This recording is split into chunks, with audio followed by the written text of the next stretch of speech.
लाल घाघरा। जी हाँ दोस्तों, खेसारी लाल का लाल घाघरा 12 सितंबर को रिलीज हुआ था, यानी आज से लगभग 4 दिन पहले। जो अभी आप लोगों ने गाना सुना, आप बताइए खेसारी लाल का गाना कैसा है। आगे हम पवन सिंह का भी बताएंगे कि उनका गाना कब रिलीज हुआ था। तो देखिए, पवन सिंह का जो सॉन्ग है लाल घाघरा, वो आपको 14 सितंबर यानी खेसारी लाल के गाने के रिलीज के 2 दिन बाद रिलीज हुआ था। और बात करें अगर व्यूज की, तो खेसारी लाल का जो गाना है लाल घाघरा, वो 8 घंटे में 1 मिलियन व्यूज किया है, जो कि बहुत ही फ़िलहाल कम है खेसारी लाल के हिसाब से। ये फिल्म का गाना है, इसलिए कम व्यूज किया है।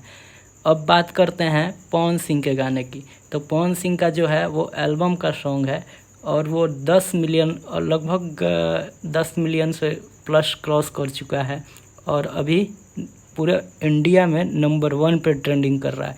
एक बार फिर से आप लोग सॉन्ग सुनिए और बताइए आपको कौन सा अच्छा लगा।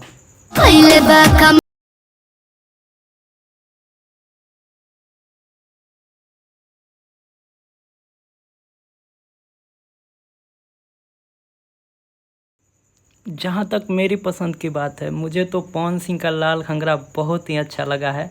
खेसारी लाल यादव ने भी अपने स्तर से बहुत ही अच्छा गाया है, लेकिन पवन सिंह का बहुत ही ज़बरदस्त है। आपको कौन सा अच्छा लगा कमेंट बॉक्स में ज़रूर बताइएगा। ऐसे ही वीडियो हम लाते रहते हैं। अगर अच्छा लगे तो चैनल को लाइक कीजिएगा, शेयर कीजिएगा, सब्सक्राइब कीजिएगा। चलते हैं। जय हिंद, जय भारत।